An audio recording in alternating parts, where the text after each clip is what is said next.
Bonjour, je m'appelle Nanou, j'habite à Pékin depuis 16 ans et quand je suis arrivée, j'ai suivi des cours à l'université, des cours en chinois avec des livres chinois anglais et je ne parlais pas du tout anglais.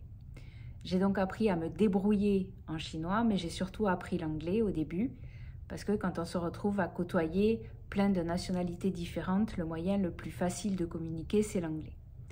Donc aujourd'hui, je parle anglais, mais mon chinois reste rudimentaire malgré le fait que j'habite dans le pays. Mon problème, c'est que je ne savais plus par où recommencer à me plonger dans le chinois parce que je parle trop le mandarin pour être complètement débutante, mais je n'ai pas certaines bases. Je ne cherchais pas forcément à m'y remettre. J'avais l'idée en tête, mais sans plus. Et puis, je suis tombée sur Joy, sur TikTok, et sa façon de parler de la Chine et du chinois m'a tout de suite plu.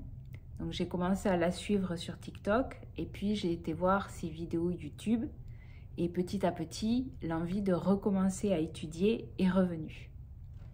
Ce que j'aime, c'est de faire à mon rythme, avec des explications que je n'ai pas eues au début de mon apprentissage et des astuces à la carte où je peux choisir ce qui marche pour moi. Quitte à recommencer, j'ai commencé avec le défi Lao Tzu. C'est super parce que ça explique bien la prononciation et les radicaux avec des exercices et un contact hebdomadaire avec Joy et avec ceux qui font le défi Lao Tzu.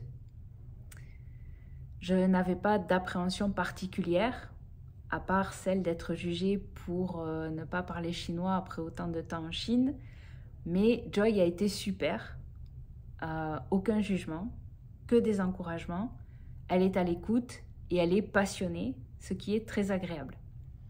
Avec le défi Lao Tzu, j'ai pu reprendre les bases de la prononciation et des caractères et du coup je suis plus attentive maintenant dans la rue.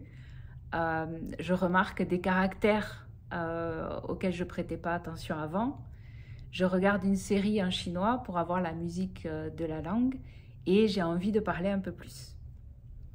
Que vous soyez débutant ou pas, le défi Lao Tzu est un super moyen de se mettre ou de se remettre au chinois. Et ça m'a tellement accroché qu'aujourd'hui, je fais la méthode Grande Muraille.